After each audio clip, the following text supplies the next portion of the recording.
Assalamualaikum student mathematics 4024. Welcome to Maths Guru. I hope you all are fine. I am fine too. Alhamdulillah. In this video, we will solve question number 7 of exercise 9C. The book is D3. The topic is again the same, further trigonometry और 3D word problems है. Previous videos में भी हम लोग जो है वो इसी एक्सरसाइज के क्वेश्चंस को सॉल्व कर रहे हैं. होप तुम लोगों ने वो वीडियोस देखी होंगी. और अगर इस एक्सरसाइज का कोई क्वेश्चन तुम्हें तंग कर रहा है और तुमसे सॉल्व नहीं हो रहा, तो do share it with me. Comment box में क्वेश्चन नंबर बता देना मुझे.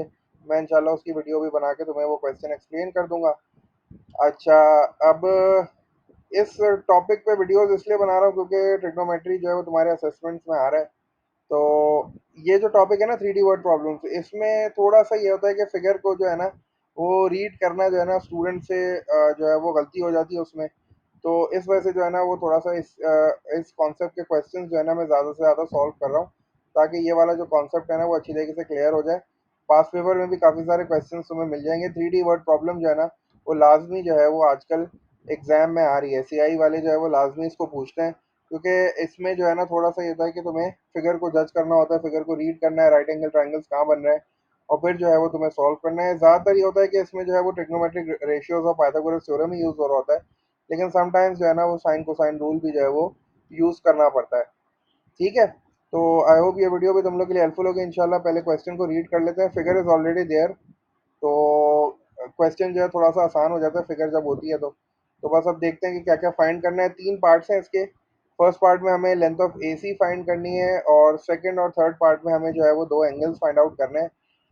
अच्छा, क्वेश्चन को रीड करते हैं. क्वेश्चन हमसे कह रहा है कि in the figure A B P Q is a rectangular sloping surface of a desk with A B C D lying in a horizontal plane. अच्छा, अब उसने हमें ये बोला है कि भाई यहाँ आपको जो है ना वो एक तो रेक्टेंगुलर स्लोपिंग सरफेस है जो कि ए बी पी क्यू है. ए बी पी क्यू कौन सी है? ए ये रहा, बी ये रहा, पी ये रहा और क्यू ये रहा. तो ये तो स्लोपिंग सरफेस है. ठीक. ठीक है.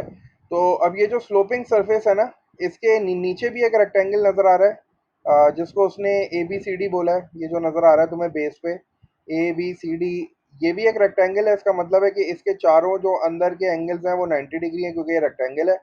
और ये जो स्लोपिंग सरफेस तुम्हें नज़र आ रही है ए बी पी क्यू, ये भी रेक्टेंगल है.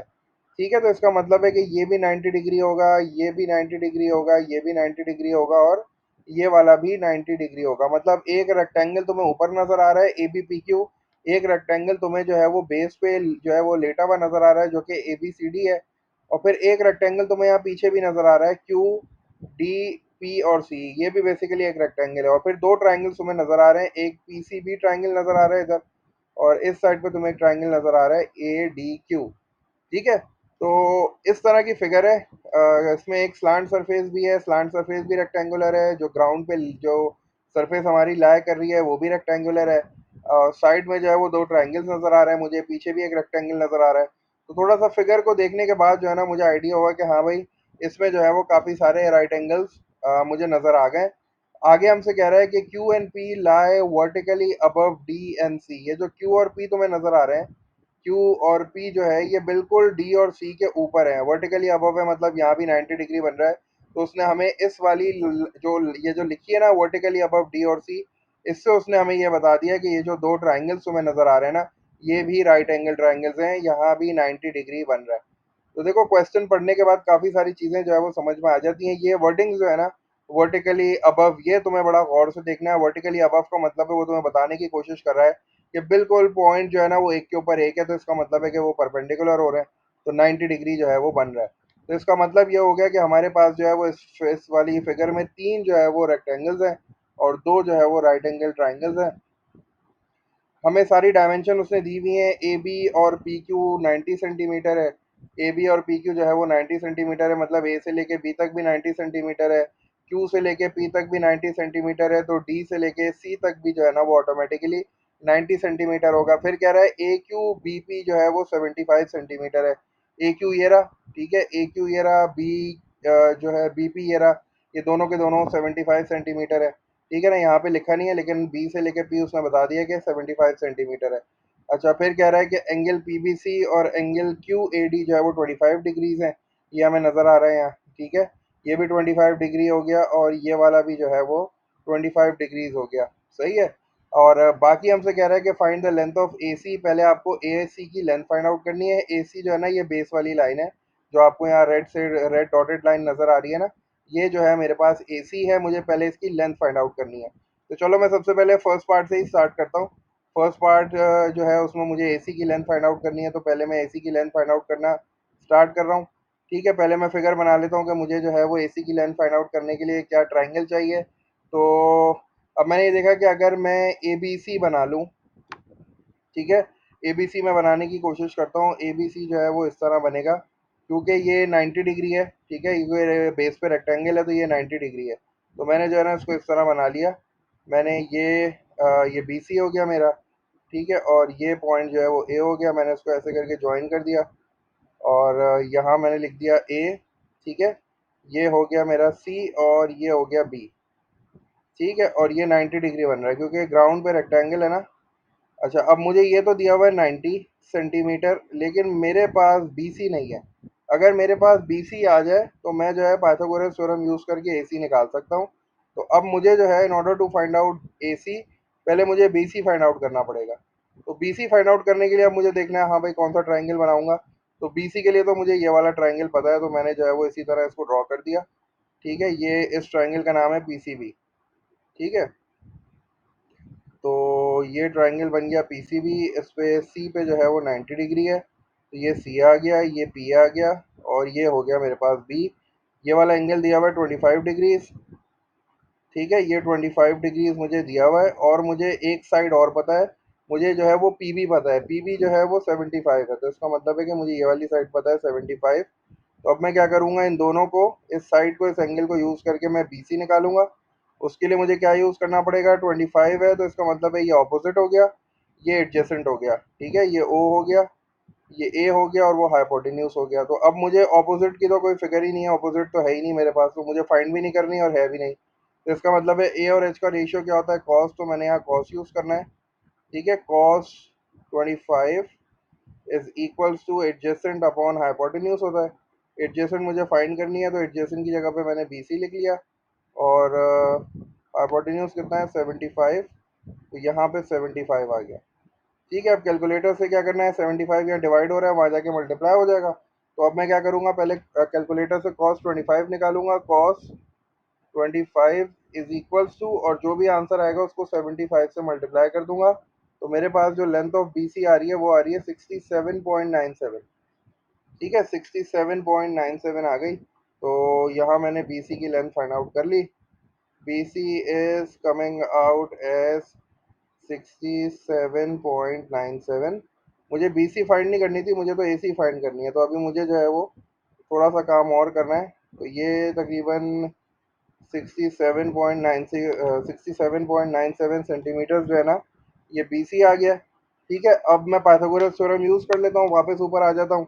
बी सी की जगह पे मैंने क्या लिख लिया, 67.97। अब जल्दी से पाइथागोरस थ्योरम यूज़ कर लेते हैं, और ए सी की लेंथ जो है वो फाइंड आउट कर लेते हैं।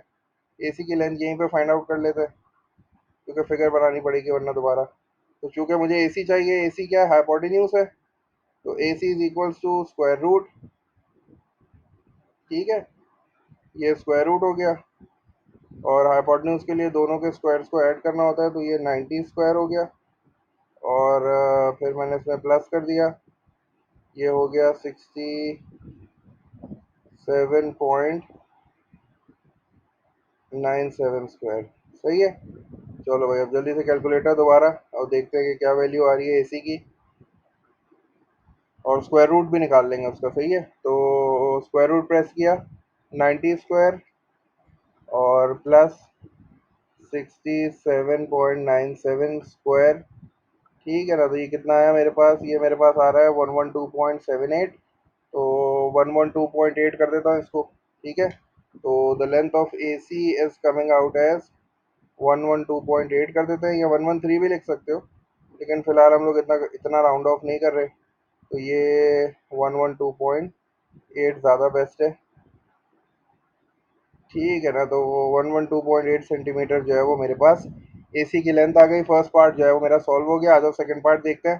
सेकंड पार्ट में मुझे क्या करना है, मुझे एंगल पी ए सी निकालना है। ठीक है, एंगल पी ए सी निकालना है तो इसके लिए ट्राइंगल पी ए सी बना लेता हूँ पहले। ट्राइंगल पी ए सी बना हुआ है मेरे पास? नहीं बना हुआ।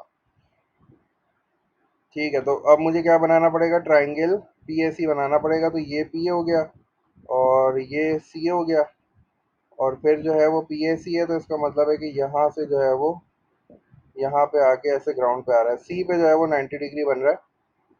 ठीक है ना? तो हाँ, सी पे 90 डिग्री बन रहा है। ये ए हो गया। ठीक है भाई, पी ए सी मतलब मुझे ये वाला एंगल फाइंड आउट करना है। मुझे पी ए सी ये वाला एंगल फाइंड आउट करना है। ए सी मेरे पास है, ए सी तो मैं फाइंड कर चुका हूँ। ए सी आ रही है 112.8। ठीक है, 112.8 ए सी तो आ रही है मेरे पास। अब मेरे पास पी सी नहीं है। अगर मेरे पास पी सी आ जाए या ए पी आ जाए, दोनों में से कोई एक साइड आ जाए, तो मैं ये एंगल फाइंड कर सकता हूँ। तो अब पहले मुझे जो है वो पी सी फाइंड करनी पड़ेगी। अब पी सी फाइंड करने के लिए मैं यही वाला ट्रायंगल दोबारा बनाता हूँ, और हाइपोटेन्यूज तो मुझे पता है 75, बी सी भी मुझे पता है। तो मैं पी सी फाइंड आउट कर लेता हूँ बाय यूजिंग पाइथागोरस थ्योरम। ठीक है ना? तो मैं यही वाला ट्रायंगल यूज़ कर लेता हूँ। इस वाले ट्रायंगल में जो है वो अ, चलो बना लेते हैं ताकि थोड़ा सा क्लियर हो जाए। ये वाला ट्रायंगल मैं दोबारा बना रहा हूँ क्योंकि मुझे पी सी फाइंड करना है ना। तो ये पी हो गया, this is C and this is B. अब बी सी मेरे पास है। ठीक है, बी सी मेरे पास है 67.97, और मेरे पास जो है वो पी बी भी है 75। तो मुझे पी सी फाइंड करना है। तो पी सी फाइंड करने के लिए मैं क्या करूँगा? क्योंकि पी सी परपेंडिकुलर है, तो हाइपोटेन्यूज के स्क्वायर में से बेस के स्क्वायर को माइनस कर लेता हूँ। सही है ना? तो हाइपोटेन्यूज कितना है? 75 है हाइपोटेन्यूज। तो 75 स्क्वायर हो गया। अब चूंकि ये परपेंडिकुलर है तो मुझे माइनस करना पड़ेगा। तो 75 स्क्वायर माइनस 67.97। ठीक है, तो इसका स्क्वायर माइनस कर लो, जल्दी से कैलकुलेटर निकालो और फाइंड आउट करो कि पीसी कितनी आ रही है। जब पीसी आ जाएगी तो फिर ये एंगल बड़े आसानी से आ जाएगा। अच्छा, अब स्क्वायर रूट प्रेस करूँ? स्क्वायर रूट 75 का स्क्वायर माइनस 67.97 का स्क्वायर। तो ये आ रहा है मेरे पास 31.7। 02 आ रहा है तो 31.7 ही रख लेता हूँ इसको। तो ये हो गया 31.7 सेंटीमीटर्स। अब पीसी आ गया, जल्दी से पीसी की जगह पे पीसी की वैल्यू डाल देते हैं और फिर देखते हैं कि एंगल कैसे आ रहा है। तो दिस इज 31.7। ठीक है भाई, चलो अब जल्दी से एंगल फाइंड आउट कर लेते हैं। We have to find angle P A C ना, तो ऑपोजिट और एडजेसेंट। हाइपोटेन्यूज तो है ही नहीं, तो 10 यूज़ कर लेते हैं। तो इसको जो है शॉर्ट में लिख लेते हैं, 10 ए लिख लेते हैं, क्योंकि यहाँ एंगल ए निकालना है ना। तो 10 ए इज इक्वल्स टू ऑपोजिट कितना है? ऑपोजिट है 31.7। 31.7 हो गया, और डिवाइडेड बाय एडजेसेंट। एडजेसेंट कितना है भाई? 112.8। चलो भाई, अब कैलकुलेटर का काम है दोबारा। 10 है, इन्वर्स कर लेते हैं। तो एंगल पी ए सी जल्दी से देख लो क्या आ रहा है फटाफट। क्योंकि यहाँ 10 है, एंगल निकालना है, 10 को शिफ्ट करते हैं दूसरी साइड पे, वो जाके इन्वर्स हो जाएगा। और बिल्कुल डायरेक्ट कैलकुलेटर से ही कर लेते हैं। शिफ्ट दबाते हैं पहले। शिफ्ट दबाया, उसके बाद 10 प्रेस किया, फिर वो फ्रैक्शन वाला जो बटन है वो प्रेस कर लिया। 31.7 जो है वो हमने न्यूमरेटर में लिख लिया। 112.8 जो है वो हमारे पास डिनोमिनेटर में आ गया। फिर हमने ब्रैकेट क्लोज कर दिया, इक्वल्स टू प्रेस किया, तो हमारे पास जो एंगल आ रहा है वो आ रहा है 15.69। तो इसको 15.7 कर देते हैं। ठीक है, तो angle B A C is coming out as 15.7 degrees. ठीक है, दो पार्ट्स हो गए हमारे, और जल्दी से अब तीसरा पार्ट भी सॉल्व कर लेते हैं। एक काम करते हैं, तीसरा पार्ट यहीं सॉल्व कर लेते हैं। ठीक है, तो थर्ड पार्ट में कह रहा है सी ए बी फाइंड आउट करना है। तो सी ए बी के लिए पहले सी ए बी ट्राइंगल बनाना पड़ेगा। अब सी ए बी ट्राइंगल पहले मैं बनाता हूँ। सी ए बी कौन सा ट्राइंगल है? ए सी बी, ये वाला है। तो इसका मतलब है कि यहाँ 90 डिग्री बन रहा है बेस पे, बी पे 90 डिग्री है क्योंकि रेक्टेंगल है। तो इसका मतलब है कि ये ट्राइंगल इस तरह हो जाएगा। ये बन गया। ठीक है, और ये वाला पॉइंट जो है वो ए हो गया। ये बी पे जो है वो 90 डिग्री बन रहा है, और सी जो है वो यहाँ पे चला गया। और A C B, sorry, C A B निकालना है, इसका मतलब है ये वाला एंगल निकालना है। अच्छा, अब देखते हैं पता क्या क्या है। सी बी पता है, बी सी मैंने अभी निकाला हुआ है, ये मुझे पता है, ये आ रहा है 67.97। ठीक है, 67.97 तो मुझे ये पता है। क्या मुझे ए भी पता है? हाँ, ए भी पता है, 90 है। तो बस ये एंगल निकालना है। ठीक है, हाइपोटेन्यूज नहीं पता, अगेन वही काम करते हैं, 10 लिख लेते हैं। और क्योंकि ऑपोजिट और एडजेसेंट का रेशियो जो है वो 10 होता है, और 10 ए निकालना है मुझे। तो 10 ए किसके बराबर हो जाएगा? ऑपोजिट, ऑपोजिट कितनी है? 67.97, ऐसे ही है। और इसको डिवाइड कर देते हैं एडजेसेंट से। एडजेसेंट कितनी आ रही है? एडजेसेंट आ रही है 90। तो ये 90 आ गया डिनोमिनेटर में। बस अब कैलकुलेटर यूज़ करो जल्दी से, और मुझे बताओ कि एंगल सी ए बी जो है वो कितना आ रहा है। 10 को शिफ्ट करते हैं, इन्वर्स हो जाएगा 10, बिल्कुल उसी तरह जैसे अभी किया उसी तरह करते हैं। पहले शिफ्ट दबाएंगे, उसके बाद जो है वो 10 प्रेस करेंगे। शिफ्ट दबाया, 10 प्रेस किया, फ्रैक्शन का बटन प्रेस किया। उसके बाद न्यूमरेटर में आ गया 67.97, और डिनोमिनेटर में आ गया 90। ब्रैकेट बंद कर दिया, इक्वल्स टू प्रेस किया, तो मेरे पास जो एंगल आ रहा है 37.06 आ रहा है। तो 37.1 कर देते हैं। ठीक है भाई। तो the angle C A B is coming out as 37.1 degrees. तीनों एंगल फाइंड आउट कर लिया मैंने।